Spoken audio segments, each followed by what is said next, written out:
나는 무엇일까요? 알아맞혀 보십시오. 나는 먹는 것입니다. 그런데 나를 날로 먹기는 어렵습니다.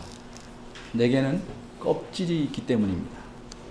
내 껍질을 벗기려면 굳이 칼이 필요하지는 않습니다. 그냥 맨손으로 벗길 수 있습니다.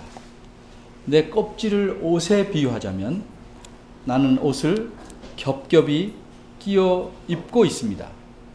아직 내가 무엇인지 모르시겠습니까? 결정적인 힌트를 드리겠습니다.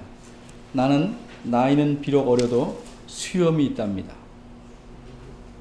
이제 아실 분은 아시죠? 준비한 글마저 있습니다. 아직도 모르시나요? 아프리카에서는 나 때문에 사람들이 먹을 농작물을 키울 땅이 부족해서 곤란을 겪는다고 합니다. 왜냐하면 햄버거 같은 즉석 식품에 넣는 고기를 만들기 위해서 소를 많이 키우려면 나를 많이 심어서 사료로 써야 하기 때문이랍니다. 여러분이 생각한 대로 나는 옥수수입니다. 근데 옥수수를 밭에서 따서 껍질을 다 벗겨보면 아직 잘 여물지를 않아서 이가 너무 적거나 거의 없는 그런 옥수수 알맹이를 보게 됩니다.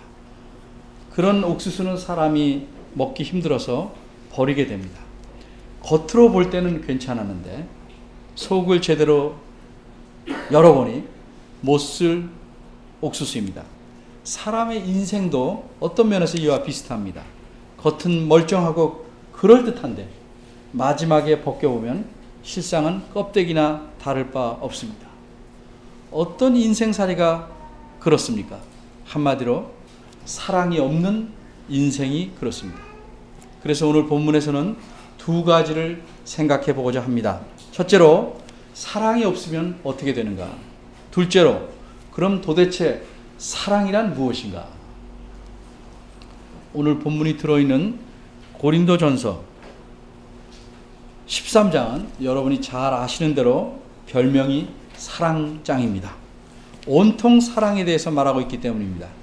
그런데 고린도전서 13장은 12장과 14장 사이에 끼어 있습니다. 물론 13장이니까 당연히 12장과 14장 사이에 끼어 있지요. 그런데 제가 단순히 숫자를 말하는 게 아니고 제가 말씀드리려는 것은 12장과 14장은 여러 은사들, 즉 성령 하나님께서 교인들에게 주신 선물들을 쭉 다루고 있는데, 그것을 말씀하고 있는데, 그 가운데 갑자기 사랑에 대해서 말하는 내용이 끼어들었다는 것입니다. 왜 그랬을까요? 이 편지를 쓴 사도 바울께서 아무 생각 없이 은사들에 대해서 말씀하다가 갑자기 사랑이 생각이 나서 여기다 집어넣었을까요? 전혀 그렇지 않습니다. 그럼 어떤 이유로 이 중간에 사랑장이 들어오게 된 것일까요? 우선 이 편지, 고린도 전서, 즉 고린도 교회에 보내는 첫 번 편지인 고린도 전서에 대해서 잠시 생각해 보겠습니다. 지금 유럽에서 아주 고통을 겪고 있는 두 나라 중에 한 나라가 그리스입니다. 이 그리스 남쪽에 유명한 항구 도시 고린도가 있었습니다.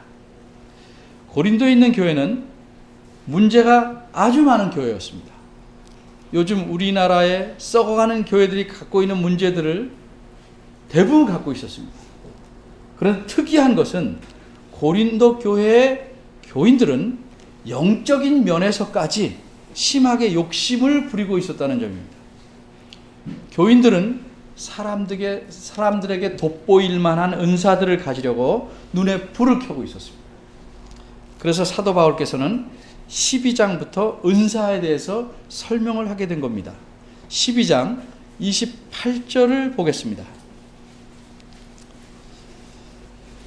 하나님이 교회 중에 몇을 세우셨으니 첫째는 사도요, 둘째는 선자요, 셋째는 교사요, 그 다음은 능력이요, 그 다음은 병 고치는 은사와 서로 돕는 것과 다스리는 것과 각종 방언을 하는 것이라. 무슨 뜻입니까? 하나님께서 자신의 뜻대로 교회 안에 필요한 사람들을 세우시고 은사를 주셔서 그 은사를 가지고 알맞은 일을 하도록 하셨다는 의미입니다. 이 앞에 8절에서 10절, 8, 9, 10절에서도 교회 안에 여러 가지 할 일들과 그것에 맞는 은사를 주신 일을 말씀합니다. 특히 11절을 보면 12장 11절입니다. 이렇게 말씀합니다. 이 모든 일은, 바꿔 말하면 이런 은사를 줘서 하시게 한 일은 같은 한 성령 하나님께서 행하신 일이니 그분의 뜻대로 각 사람에게 나눠주시느니라. 이렇게 말씀합니다. 바꿔 말하자면 자기가 원하는 은사를 얻으려고 욕심을 부리고 악다구니를 써서 은사를 얻을 수 있는 일은 아니라는 뜻입니다. 고린도 교회 교인들은 자기 개인을 위해서 그런 은사를 얻으려고 아주 열심히 했습니다. 그런데 은사는 그런 것이 아닙니다. 그 앞에 7절을 보겠습니다. 각 사람에게 성령의 나타나심을 주심은 유익하게 하려 하심이라. 무슨 뜻입니까? 성령께서 자신의 뜻대로 필요한 사람에게 은사를 주신 것은 그 사람을 유익하게 하려 하시는 것이 아니고 교회 전체에게 유익을 끼치게 하려 하심이라는 뜻입니다. 따라서 개인적인 목적을 위해서 은사를 구하거나 개인적인 유익을 위해서 은사를 사용하는 것은 은사를 주신 하나님의 의도에 맞지 않는 것입니다. 그래서 사도 바울은 고린도 교회 교인들에게 이렇게 타이릅니다. 29절과 30절입니다. 다 사도겠느냐? 다 선지자겠느냐? 다 교사겠느냐? 다 능력을 행하는 자이겠느냐? 다 병 고치는 은사를 가진 자겠느냐? 다 방언을 말하는 자겠느냐? 다 통역하는 자겠느냐? 그렇지 않다는 거죠. 그런데 여러분 여기를 주목해 보십시오. 그 앞에 읽은 28절과 비교해 보십시오. 28절에서 말한 은사들 중에 지금 읽은 29절과 30절에서 빠진 것이 두 개 있습니다. 그것이 무엇입니까? 그 두 개는 이른바 교인들이 원하지 않는 은사들입니다. 왜 원하지 않습니까? 그것들은 자신들을 드러낼 수 있을 만큼 돋보이는 것이 아니기 때문입니다. 그것이 무엇입니까? 서로 돕는 것입니다. 또 하나는 다스리는 것입니다. 다스리는 것 괜찮을 텐데 이렇게 생각할 수 있지만 다스린다고 해서 왕처럼 다스리는 은사를 말하는 것이 아닙니다. 이것은 요새 말로 하면 이런저런 일들이 잘 진행되도록 이끌어가고 무대 뒤에서 열심히 뛰는 스태프와 같은 일을 하는 것입니다. 눈에 안 띕니다. 그러니까 원하지를 않습니다. 그러니까 이 교인들은 모두 다 배우가 되기만을 원하고 사진을 찍거나 무대를 설치하거나 의상을 준비하거나 소품을 마련한 일들은 하기를 꺼려하는 것입니다. 그래서 사도 바울은 이렇게 타이르는 것입니다. 31절 상반절입니다. 너희는 더욱 큰 은사를 사모하라. 무슨 뜻입니까? 원어에 따라 풀이하자면 너희는 더욱 교회에 유익이 되는 중요한 은사들, 복수입니다. 은사들을 추구하라 하는 의미입니다. 여기에서 질문이 나올 만합니다. 은사들은 성령 하나님께서 자기의 뜻에 따라 주시는 것이라고 했는데 사람이 추구한다고 주시는가? 한마디로 대답은 그렇다. 그럴 수도 있다입니다. 왜 그럴까? 성령 하나님께서 자기 뜻에 따라 주신다는 것은 언제나 강제적으로 사람의 뜻을 전혀 고려하지 않고 주신다는 것이 아니듯이 때로는, 반드시는 아니지만 때로는 사람이 추구하면 주실 수 있습니다. 어째서 그러할까? 성령 하나님께서 은사들을 주시는 목적은 그 받은 사람이 개인이 아니라 교회 전체의 공동적인 유익을 위해서 사용하도록 하시기 위함입니다. 그렇기에 사람이 자기 개인의 그 개인적인 욕심이나 유익을 위해서가 아니라 교회 전체의 공동 유익을 위해서 쓰겠다고 주시기를 구하면 오히려 주시는 것이 자연스럽고 성령님의 뜻에도 맞는 것이기 때문입니다. 그러기에 사도 바울은 이렇게 더욱 큰 은사를 추구하라 라고 말할 수 있는 것입니다.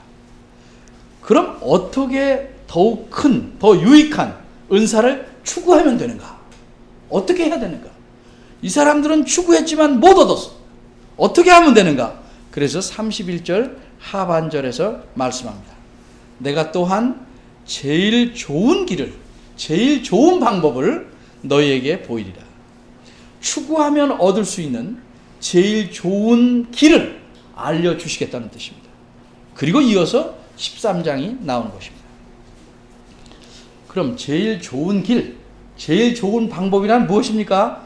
그것은 사랑입니다.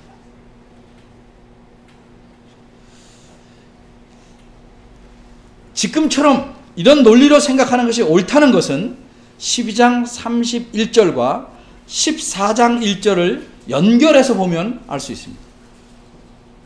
14장 1절을 봅니다. 사랑을 따라 구하라. 신령한 것을, 우리말은 단수인데 신령한 것들을 사모하되 특별히 예언을 하려고 하라. 무슨 뜻입니까? 원어대로 말하자면 1절 앞부분은 사랑을 따라 구하라가 아니고 그 사랑을 추구하라.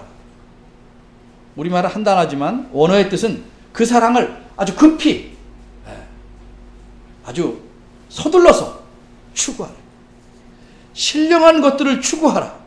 그러나 무엇보다도 다 너희가 예언할 수 있도록. 이런 말입니다. 설명하겠습니다. 13장에서 말한 사랑을 추구하면 신령한 것들, 성령님께서 주시는 선물로서 그 은사들을 얻을 수 있는데 특별히 예언할 수 있는 은사를 구하라는 것입니다. 어째서 사랑을 추구하면 얻을 수 있으며 여기서 말한 사랑이란 어떤 것인가에 대해서는 14장 1절의 입장에서 보면 이미 13장에서 말씀하였기에 그 사랑을 추구하라고 하신 것입니다. 정리하면 사도 바울은 고린도 교회 교인들에게 자신의 이기적인 욕심과 목적을 위해 은사를 얻으려고 하지 말고 교회 전체의 유익을 위해서, 즉 교인들을 사랑함으로써, 그 교회 전체의 유익이니까 교인들을 사랑함으로써 은사를 추구하라는 것입니다. 그래서 13장 말씀이 나오게 된 것입니다. 이제 13장으로 들어갑니다. 아마 두세 차례에 걸쳐서 제가 13장에서 설교할 것입니다. 그래서 일단 오늘은 4절까지만 설교하겠습니다. 13장은 크게 세 부분으로 나뉩니다. 1절에서 3절, 이게 첫 부분이고 4절에서 7절이 둘째 부분이고 8절에서 13절이 셋째 부분입니다. 첫 부분은 사랑이 왜 필요한지 그 필요성을 말합니다. 둘째 부분은 사랑이 무엇인지 그 본질을 말합니다. 셋째 부분은 사랑이 왜 중요한지 그 중요성을 말합니다. 이제 본격적으로 본문을 생각해 보겠습니다. 제가 서론에서 설교를 시작할 때 두 가지를 생각해 보겠다고 했습니다. 그 중에 첫 번째 문제, 사랑이 없으면 어떻게 되는지, 교회 안에 사랑이 없으면 어떻게 되는지를 살펴보겠습니다. 1절에서 3절입니다. 여러분이 보시면 각 구절마다 사랑이 없으면 이라는 표현이 한 번씩 모두 3번 나옵니다. 1절부터 보겠습니다. 바울은 자기 자신을 예로 들어서 설명합니다. 내가 사람의 방언과 천사의 말을 할지라도 사랑이 없으면 소리나는 구리와 울리는 꽹과리가 되고, 여기서 말하는 구리는 그냥 단순히 쇠붙이 구리가 아니고 구리나 청동으로 만든 지인 같은 악기입니다. 그 다음에 나는 꽹과리는 우리나라의 문화에 맞게 고친 것이지만 실제로는 심벌즈와 같은 겁니다. 창 이렇게 두들기는 심벌즈와 같은 것입니다. 그 당시 고린도 사람들은 우상을 섬길 때 징과 심벌즈 같은 것을 사용했다고 합니다. 그래서 사람들의 마음을 이렇게 뜨겁게도 하고 하여튼 흥분시키고 이런 일에 사용했다고 합니다. 그런데 징이나 심벌즈 소리는 우리나라 꽹과리 이런 것들은 귀가 따갑게 단음만을 냅니다. 어떤 멜로디를 만들어내진 못합니다. 그런데 그것들을 여러 악기 가운데 하나 끼워서 사용할 수는 있지만 그것들만 그냥 쓰면, 그래서 계속 두들기면 어떻게 되겠습니까? 듣는 사람들이 너무 괴롭습니다. 어떤 책에 있는 말대로 그렇게 하면 그것은 계속 지저대는 개소리처럼 듣기가 괴로운 것이 됩니다. 방언이나 천사의 말이 참 돋보이는 은사라 할지라도 사랑으로 그렇게 하는 것이 아니라면 오히려 교회에 해가 되고 교인들에게 괴로운 것이 된다는 의미입니다. 2절입니다. 예언하는 일은 특별히 사도 바울이 14장 1절에서 추천하는 은사입니다. 특별히 예언을 하려고 그것을 구하라고 할 만큼 예언은 교회의 교인들에게 가장 큰 유익을 주는 은사입니다. 이 예언을 한다는 것은 요즘도 그런 사람이 가끔 눈에 띄긴 하는데 요새는 없는 은사입니다. 그 당시 아직 신약 성경이 없을 때에 하나님의 말씀과 뜻을 직접 하나님께 받아서 교회에 전하는 것이기 때문에 매우 중요했던 은사입니다. 그러나 그렇다고 할지라도, 그런 일을 하는 사람이라 할지라도 사랑이 없으면 어떻게 되는가? 2절 끝에서 이렇게 말합니다. 내가 아무것도 아니다. 또 모든 비밀을 다 알 만큼 지식이 풍부하다 해도, 요새식으로 바꿔 말하자면 성경을 꿰뚫고 교리에 정통해서 참으로 교인들에게 큰 유익을 줄 수 있는 그런 은사가 있다고 해도 사랑이 없다면, 즉 사랑으로 그 은사를 사용하는 것이 아니라면 그 사람은 적어도 하나님이 보시기에는 아무것도 아니라는 것입니다. 또 산을 옮길 만한 대단한 믿음이 있을지라도, 굉장한 믿음이죠. 그런 믿음이 있을지라도 그 믿음에 사랑이 없다면 그 사람은 하나님 보시기에 존재가 없는 것입니다. 텅 빈 존재입니다. 껍데기에 불과한 것입니다. 3절입니다. 여기에는 구제와 몸을 불사르는 희생이 나옵니다. 자신이 가진 것, 자신의 소유, 재물 얼마나 소중합니까? 그런데 가난한 사람을 돕고 돌아보고 하는 일에 그 소중한 재산을 사용합니다. 또 어떤 사람은 자신의 몸을 불사르게 내어줄 만큼 헌신적으로 희생합니다. 그런데 사랑으로 하는 일이 아닙니다. 교인들을 사랑하고 형제 자매들을 사랑하기에 그러는 것이 아닙니다. 자신의 명예와 칭송을 위해서, 요즘 같으면 정치적인 계산으로 국회의원이나 도의원 또는 시의원이 되려고, 아니면 교회에서 한 직분 얻으려고 그렇게 한다면 사랑은 없는 것입니다. 그렇다면 어떻게 되는가? 사도 바울은 이렇게 말합니다. 내게 아무 유익이 없느니라. 이 말은 좀 의미가 약합니다. 원어대로 말하면 내가 아무것도 성취하지 못한다는 뜻입니다. 구제하고 대단한 희생을 하면 많은 사람들에게 칭찬과 존경을 받을 수 있습니다. 인생을 성경적으로 산 것 같이 보입니다. 그러나 그의 인생은 하나님 보시기에 꽝입니다. 껍데기입니다. 아무것도 잃은 것이 없습니다. 뭔가 성취했다고 보이는 것도 불로 태우면 다 타버리는 지푸라기와 같은 인생을 산 것입니다. 왜 그렇습니까? 사랑이 없이. 내가 아닌 남, 이웃을 사랑함이 없이, 교회를 사랑함, 교우들을 사랑함이 없이 이런 일들을 해놨기 때문입니다. 말보다 실천이 앞서는 구제하고 자기 몸을 내어주는 것 같은 그런 모범적인 인생을 산 것 같아도 사랑이 없으면 그것은 빈 껍데기일 뿐입니다. 두 번째 문제입니다. 그럼 도대체 없으면 사람의 존재와 인생 자체를 껍데기로 만든다는 그 사랑이란 무엇인가? 어떤 것인가? 이 두 번째 문제에 대해서 생각해 보겠습니다. 4절을 봅니다. 앞에서도 말씀드린 것처럼 4절에서 7절은 사랑이 무엇인지 그 본질에 대해서, 그 성격에 대해서 말합니다. 그런데 오늘은 맛보기로 다 하지 않고 4절 앞부분, 4절도 다 하지 않습니다. 기쁜 소식이죠. 네. 4절도 다 하지 않고 4절 앞부분만 두 가지 말씀드리겠습니다. 사랑은 무엇인가? 4절은 사랑은 오래 참고 사랑은 온유하다 이렇게 말합니다.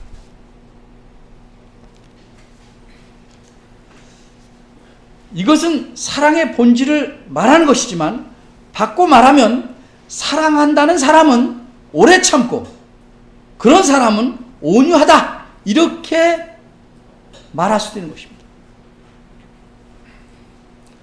사랑한다면서 오래 참지 않는 것 그건 사랑이 아니다.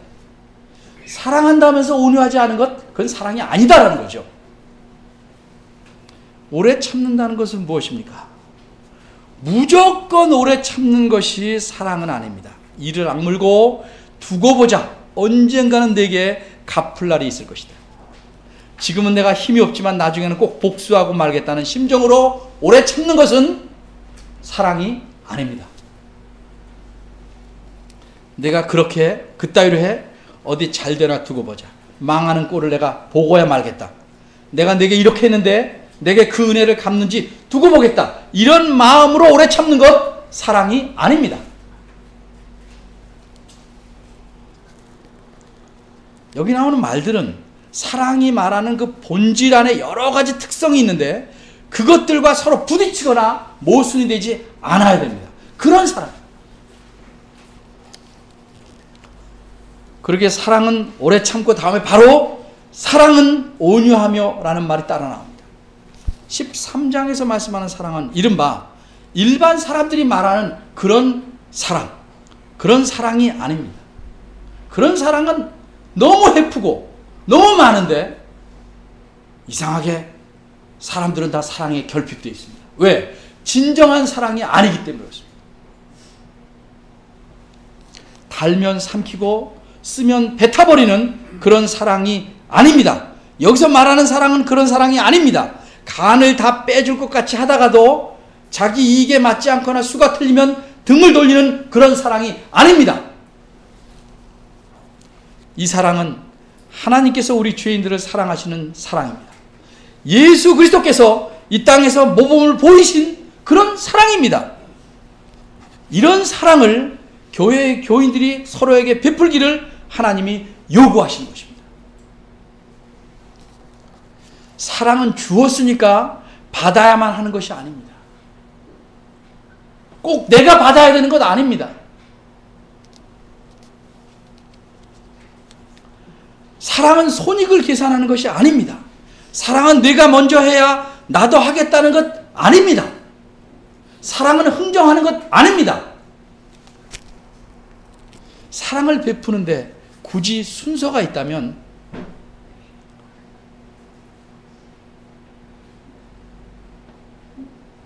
먼저 믿은 자가 먼저 베풀어야 합니다. 더 성숙한 자가 먼저 베풀어야 합니다. 그리고 한 번이 아니라 계속 참고 베풀어야 합니다. 오래 참고 베풀어야 합니다. 내가 베푸는 사랑이 아무런 효과가 없어 보여도 계속 베풀어야 합니다. 이것이 오래 참는 것입니다. 그리고 온유하다는 것은 단순히 부드럽다는 정도의 의미가 아닙니다. 온유하다는 것은 계산하지 않고 순수하게 선한 마음으로 내 유익이 아니라 상대방의 유익을 위해서 그런 마음으로 사랑을 베푸는 것을 온유하다고 말합니다. 여러분, 이쯤 되니까 내가 내 옆에 있는, 내 앞에 있는 교인을 사랑하고 있다라고 말하기가 힘들 것입니다. 사실 우리는 거의 사랑하지 않는지도 모릅니다. 그러면서 남에게 사랑이 없다고 마음으로 불평하기는 너무 쉽게 하는지도 모르겠습니다. 그런 불평이 생기면 하나님께서 내게 대하여 오래 참으시는 것이 어떤 것일까 생각해 보시기 바랍니다. 다른 사람에 대하여 불평이나 불만을 한마디 하려면 적어도 그 사람을 위해서 1시간은 기도하고 해야 하지 않을까요? 그쯤 돼야 사랑에서 나온 지적이다 라고 말할 수 있을 것입니다.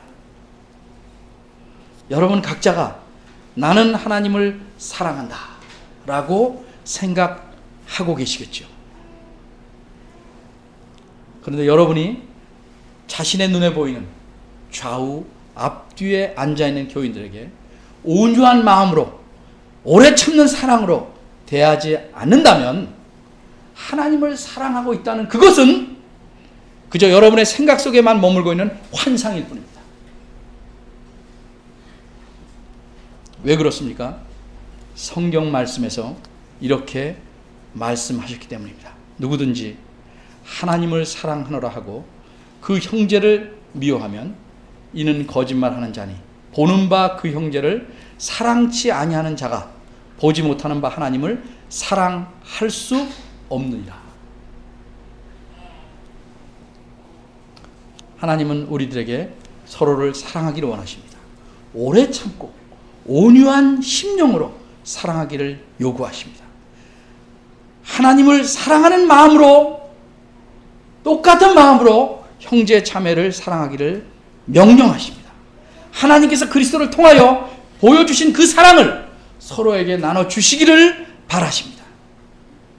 그런데 우리 모두 부족합니다.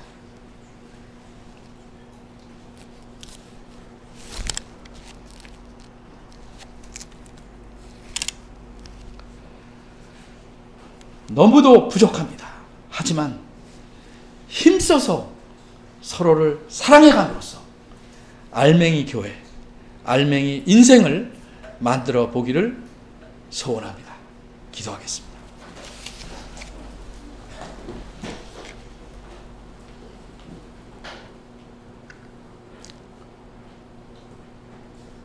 사랑의 하나님, 하나님이 보시기에 하나님의 사랑이 큰 산과 같다면 저희들의 사랑은 깃털과도 같이 가볍습니다.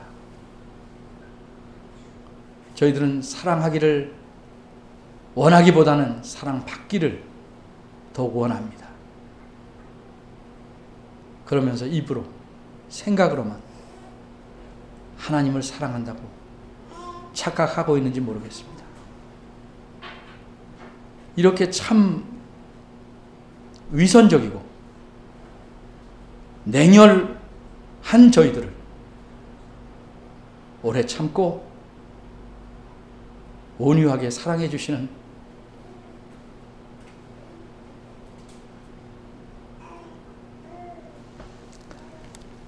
하나님의 사랑을 저희가 날마다 기억하게 하시옵소서.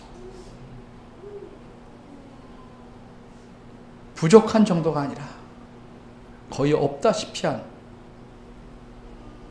하나님에 대한 사랑, 그 표현으로서 내 옆사람에 대한 사랑이 주의 도우심과 주의 말씀의 힘으로 자라나게 하시고, 그래서 저희들의 인생이, 저들의 모인 교회가, 주님의 몸된 교회들이 알맹이들이 되도록 은혜를 베풀어 주시옵소서. 예수님의 이름으로 기도합니다. 아멘. 다 같이 일어나셔서 송영 4장 부르시겠습니다.